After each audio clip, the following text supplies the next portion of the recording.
Il 22 ottobre sarà una giornata storica che verrà segnata nei libri di storia per il Veneto. Finalmente potremmo andare a votare per l'autonomia del Veneto.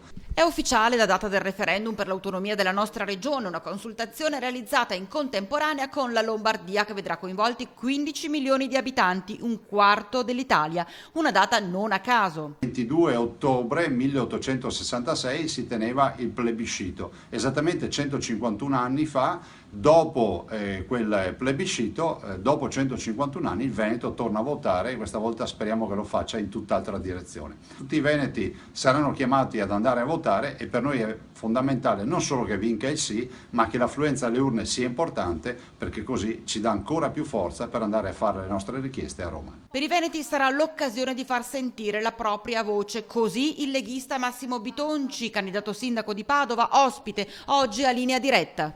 Che un referendum con un ampio margine, un ampio vantaggio può aprire degli scenari interessanti per i veneti che sappiamo hanno dei grossi problemi perché il Veneto confina già con regioni e province a statuto speciale.